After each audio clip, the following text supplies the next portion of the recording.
apat na RIB o Rapid Hull Inflatable Boat ang hinostage ng China.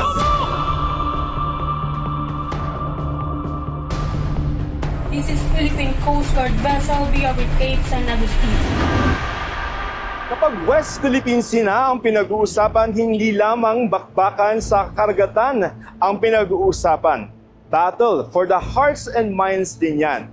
Ang trabaho namin as journalist, iipakita kung ano yung totoo on the ground. Kaya nga sumasama kami sa mga patrol ng Philippine Coast Guard or ng Philippine Navy at minsan ay nagkaroon din tayo ng pagkakataon na pumunta mismo doon sa Pag-asa Island.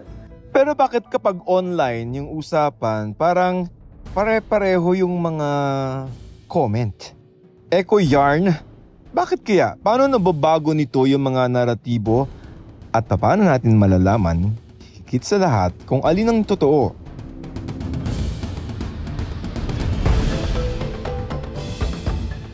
Okay, guys, kung ang pag-uusapan natin ay yung FIMI, yung Foreign Information Manipulation and Interference, ay pwede nating matawag na poster boy ng kumokontra dyan ay itong si Philippine Coast Guard spokesperson for the West Philippine Sea, si Jay Tariela. Kung tatanungin mo ko why the misinformation na ginagawa ng China is becoming more rampant, mas madami silang posting ngayon to confuse us and to divide the Filipino people, I would like to believe that this is a reaction of the Chinese government with regard to the impact of the transparency efforts that we have been doing for more than 3 years already. Nakita nila na ang naging significant stride ng transparency wherein more Filipinos now are becoming more aware, more Filipinos now are becoming more supportive, and at some point they even react and counter the misinformation. So ang ginagawa ng China, since we are dominating the battle of narrative, they are also increasing the responses and posting and even using a lot of social media influencers to distort the factual narrative ng ating laban sa West Philippines. Yun ang laser yun, China. Meron na ba concept kayo ng Transparency Initiative? Or it came much later? That was the first incident that we publicized, the military grade laser. Ang guidance ni former NSA Eduardo Año is expose Chinese aggression as long as we don't declare war. Diba? Parang ang guidance niya, say anything that would expose Chinese aggression. And the limit will only be, being very careful in saying the right words. Kasi, bakit kailangan i-expose? Kung hindi natin ito i-expose, I don't think na ang mga kababayan natin would understand what is happening in the West Philippine Sea. Mananatili tayong nasa bubble na naniniwala na wala nang gulo sa West Philippine Sea. Yung narrative na malayo ito sa sigmura ng Pilipino. So parang, if we're not going to publicize it, ang mga Pilipino will care less because they're not going to hear anything about the West Philippines. Do you think that there is, with regard to this information, meron ba yan parang web? And it's not just limited to foreign information, for FIMIs, no? Pwede rin yun sa mga troll networks and locally, di ba? Ano ba yan? Meron, para ba siyang spider web na may isang leader, may kasunod na leader na magre-repeat ng message tapos kakainin na siya ng mga tao sa social media. Ganun ba yun? Kung mapapansin mo, Joseph, lahat ng sinasabi ng Chinese Embassy, kung itutugma mo sa mga pinopost ng mga trolls, magkakasing tono silang lahat. So, I would agree with your observation na kung ano ang inilabas ng Chinese Embassy or binanggit. You can also confirm with the statement of the Ministry of Foreign Affairs ng China sa Beijing, that the line of their statements, it is emanating from Beijing, inuulit dito sa embassy ng China dito sa Manila, and then at the same time pinapapet ng mga trolls, whether these are soulless trolls or these are known social media influencers. You mentioned, I think, in one of your papers na meron kayong identify na 10,000 network of 10,000 accounts? May ganun kayo nakita? Yes. Alam mo dati, when we started the transparency efforts Paano? noong 2023, there were only like 500 to 700 trolls ng mga unang araw na yon na nang babash or nagka-counter ng messaging natin pagdating sa West Philippine Sea. But nowadays, there are more than 10,000 trolls. They are not just... Pinatrack nyo? Well, mahirap mo siya talagang... There are suspected troll accounts, no, that we can list down. But to say na whether they are soulless or they are actual social media accounts na ginagamit, we can just count the number of times na, for example, sino naghaha sa post na to. So, inuulit lang uli yun, and then we're going to count this number of characters na naghaha, this number of characters na negative comments, and then you will end up having more than 10,000. But it is not something that we can confirm whether these are soulless trolls. Probably they're just one of those sympathizers talaga ng pro-China narrative. Are you saying na China really has a FIMI operation in the Philippines? Yes, there's no denying of FIMI operations of the People's Republic of China here in the Philippines. Okay. Trolls are one thing, but official channels are another, di ba? Kasi ang sabi mo, ano nga yung sabi mo, pagka mas may hirap ka lang, yung trolls okay lang. Well, not okay, pero ano yun walang effect probably sa policy, right? Kasi daldal lang yan kung baga reaction. But when it comes to public officials, dun ka nahihirapan. Tama? Yes. You said that. Why? It's because the public officials, no, na mag-amplify ng sinabi ng Ministry of Foreign Affairs or mag-amplify ng sinabi ng Chinese Embassy, etong mga public officials na to, they also have their own support base. So, mayroong mga fanatic yan, may mga sympathizers yan. And alam mo naman dito sa Pilipinas, kapag sinuportahan mo yung politiko, as if you have been blinded about whatever they're saying. Kaya nga ako, ang ginagawa ko kapag mayroon tayong kilalang politiko or mambabatas or people in the government or unknown social media influencer, sinasagot ko. It's because we need to expose the lie and disinformation. Pati yung mga supposed academicians, di ba? Mga experts, dumadami yan bigla. Dumadami yan lately, no? And those people who are pretending to be an academic, who are pretending also to have their own think tank, ang weird part of that is sila rin yung makikita mong pumupunta sa China, sila rin yung nagpapapicture kasama si Chinese ambassador, so sila rin yung laging usual visitor sa Chinese embassy. So these are sanctioned. When I say sanctioned, can mean many things. Ibig sabihin, pwede bang sabihin na sa payroll ng China?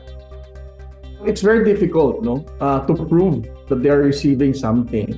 But one thing that we can really say is that they became agents of disinformation ng People's Republic of China. Sila mismo nagpapakalat. I mean, again, hindi mo naman kailangan magkaroon ng legal background para maintindihan talaga kung anong paninindigan natin sa West Philippine Sea. Hindi mo kailangan magkaroon ng legal background for you to understand the lies and disinformation sa West Philippine Sea. And even ordinary people, di ba? Kahit wala kang legal background, ramdam mo naman yan na yung nagsasalita parang, hindi mo naman inisip yan Pinarot mo lang, ibig sabihin, inulit mo lang. Yes. Hindi mo kailangan maging matalinong tao, magkaroon ng legal background katulad ni Justice Carpio for you to really to crack your head open para maintindihan kung ano ang pinaglalaban natin sa West Philippine Sea. Okay, let's go there. Let's go to the facts, ba? Kasi labanan to ng facts versus the noise. The facts that we are maintaining now is that with regard to the arbitral ruling, we won. We won in the sense na, can we explain why we won? We won in the sense that the 9-dash line of the People's Republic of China does not have any basis. Para sa akin, ito ang pinakamahalaga, no? To start saying na we won something in the arbitral award.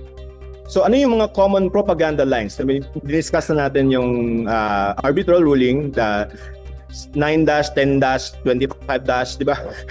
It is already Parang validated. Gumuhit ka lang somewhere tapos siya na yun. Walang Yes, walang basihan ang mga guhit na isinulat ng China. And then the second most prominent na disinformation or narrative ng China is that the reason why there is an increasing tension and escalation of tension in the West Philippine Sea is because we are dictated by the United States. Na ang Amerika ang dahilan kung bakit nagkakagulo sa West Philippine Sea. Yan yung mga linyahan nila, di ba? Si Admiral Tariela ay part ng CIA, di ba? How ridiculous that statement is. Okay. So those kind of lines are being used by pro-China trolls. Ano pa? Gigirahin tayo ng China, di ba? Tapos wala tayong laban-laban. Wala tayong laban. And for more than 3 years already, President Marcos has been standing firm for our rights. Wala naman nagiging gera, right? Ang isa pa, ang Pilipinas daw, ang nagpo-provoke sa kanila kaya tumataas ang tension. That is also another lie. You can just imagine how small our Coast Guard vessel is. And how... Tayo ba nangahamit? You have been on board the 44-meter vessel. And the deployment of the Chinese Coast Guard vessels, it's almost double or triple the size of our Coast Guard vessel. And yet, these pro-China trolls and pro-China influencers are saying na Pilipinas ang nag-provoke ng China. And then they're also saying na ang mga mangingisda daw natin ay hindi naman talaga mangingisda. Diba? Sinabi rin ng Chinese Embassy yan. Sila daw ay mga agents of the government lang para i-provoke lang talaga ang China. Nakita mo naman, Joseph, ang itsura. Sila siguro kasi di ba? ng mga mangingisda na winaterkano nila last December. Di ba? Kita mo yung pagsasalita, kita mo yung gupit, kita mo yung skin complexion. Ito mga to ay talagang authentic na mangingisdang Pilipino. Probably the Chinese are very good in knowing all this because that's what they have been doing. Na these are not ordinary Chinese fishermen, they are part of the Chinese Maritime Militia. So sir, yung FIMI, kumbaga to illustrate yan using our everyday experiences, para kayong nasa isang classroom, di ba? Na pag sinabi halimbawa mo na ito yung tama, biglang may sasagot na, hindi yan totoo, di ba? Mali ka dyan, ginagawa mo lang yan kasi agent ka ng Amerika or kung agent, kumbaga it confuses. Kaya sinabi ko, the hardest and most difficult battle that we have right now is not actually at sea. The most difficult battle that we are experiencing right now, although I believe we are winning, is the information space. And the foreign interference na ginagawa ng China, that they are distorting the information. They're changing the narrative. That despite of the evidence, despite of the legal basis, despite of the international support, sinasabi ng China, wala tayong ebidensya, illegal ang ginagawa natin, wala tayong suporta. So, with that kind of messaging, it confused some of our kababayan. And that is also the reason kung bakit may mga pro-China trolls na napapaniwala ito. Yun nga, ba't may naniniwala? Well, so far, I would like to believe na for more than 3 years of transparency, more Filipinos now are increasing awareness and eventually mas favored na sila ngayon, no? Sa ating paninindigan sa West Philippines. Sir, okay, FIMI operation, anong danger? Pagka, kumbaga, they were able to confuse and then present a different point of view. Well, the danger of the FIMI operation, if they're going to win the narrative, is that it will be harder for us to be united as a nation. It will be more difficult for our national government to have a firm stand about our position in the West Philippine Sea. That even among the members of the Armed Forces of the Philippines or the Coast Guard or even our diplomats would eventually doubt our own legal position, no?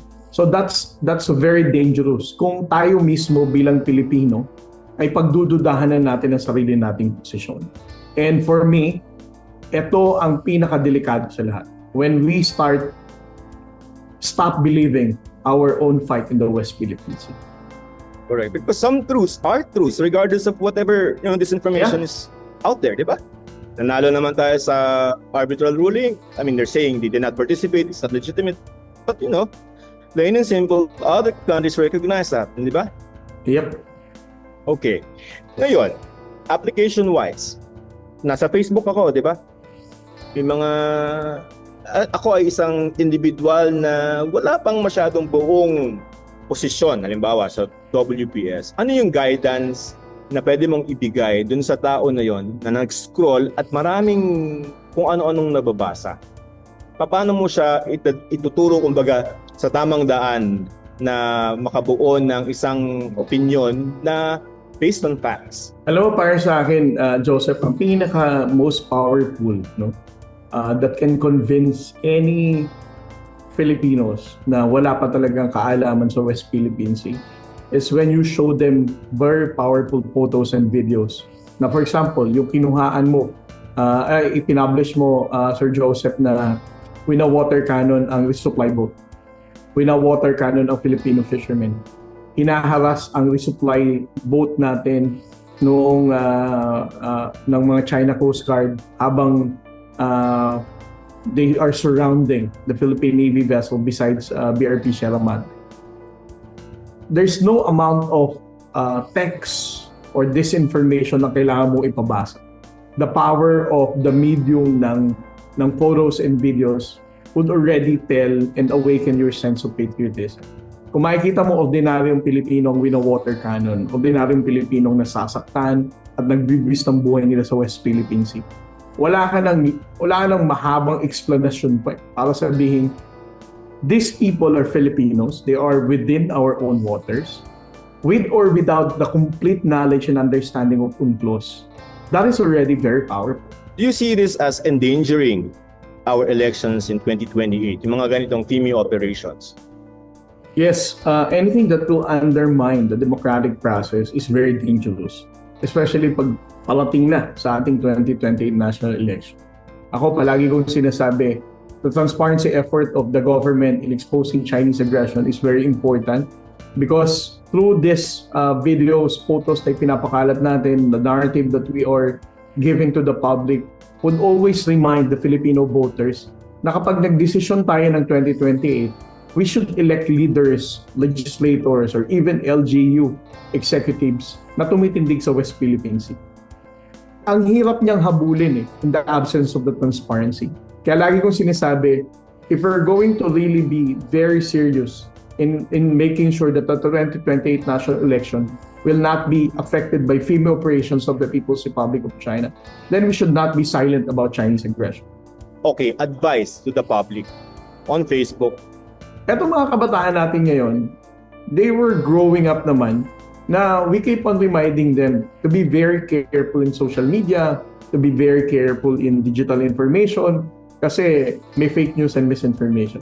So sila na yung tinatawag nating mga awake talaga pag dating sa cyber information.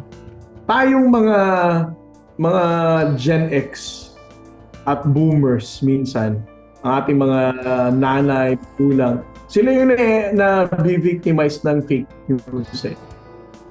So, ang panawagan ko sa ating mga kababayan is for us to be very careful and also to believe na ang mainstream media, kasi noong nakaraang mga panahon parang pinaniwalaan basta mainstream media, may bias, may ganito, ganyan, di ba? Pero ako ngayon, para sa akin, babalik na uli yung paniniwala ng mga tao sa mainstream media na not everything na nagkaroon lang ng Facebook, nagkaroon lang ng blog, paniniwalaan mo na, di ba? Nung nakataang mga taon, ganyan na nangyari, kaya mas kumalat ang disinformation. Pero ngayon, I'm very optimistic na ang ating mga kababayang Pilipino are once again supporting the mainstream media as a much more reliable information. Ang message ko, we have to be very careful in getting the information social media platforms. Short lang, legislation. Meron bang area na legislation where we can make things permanent? Well, kung maalala mo, napag-usapan na yan ng 19th Congress, no?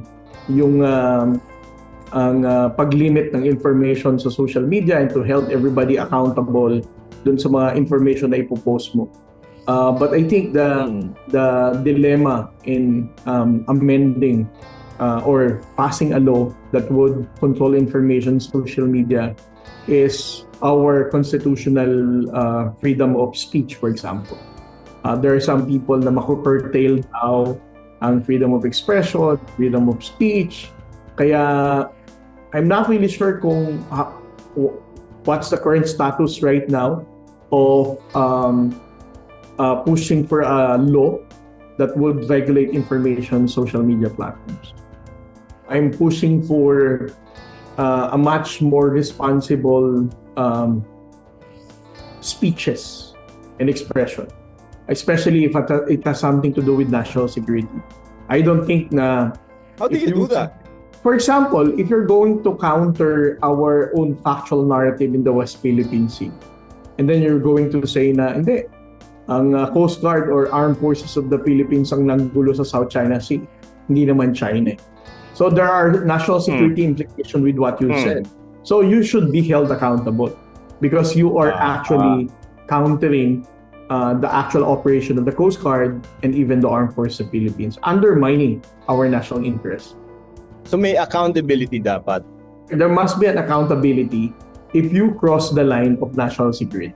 Yes, sir. Last na lang. Warning. Fair warning. I mean, this is going to get worse. Well, worse. I think it will be more, the FEMA operation will be much more rampant. But to say it's worse in the context of the West Philippine Sea, I don't think so. The mere fact that we are winning the narrative, more people are still supportive of our efforts. There's no amount of lies and disinformation na makakatibag sa ating transparency effort para magpakalat ng tamang informasyon sa West Philippines. So you still have hope pala in the Filipino? Pagdating sa transparency ng West Philippines, yes. Sagot ng Chinese Embassy, matagal na raw na nagpapakalat ng maling impormasyon si Tariela para atakihin ang China at ginagamit niya ang naratibo ng umano'y foreign information manipulation and interference. Paninira ito sa China na ang pakay ay komprontasyon, lokohin ang publiko at menosin ang relasyon ng Pilipinas at China. So alam na natin yung FIMI, Foreign Information Manipulation and Interference, FIMI. Pero still, I would encourage you to be discerning sa mga nakikita nyo sa mainstream media at sa social media dahil dapat conscious tayo dun sa ating ipinapasok kumbaga sa ating isipan. And hopefully, when we are more discerning, mas sinop tayo o mas discriminating sa pinakikinggan natin, ay mas maganda yung mga nabubuo natin na mga opinion sa mga issues. Mas maganda na yung ating opinion ay nanggaling sa ating sariling pagpaproseso ng mga impormasyon na ating nabasa at nakuha. Dahil kung hindi ay baka maging biktima tayo nung FIMI. Di ba may kasabihan tayo, ang maniwala sa sabi-sabi, walang bait sa sarili. Ako si Joseph Morong ng GMA News. So FIMI, don't me!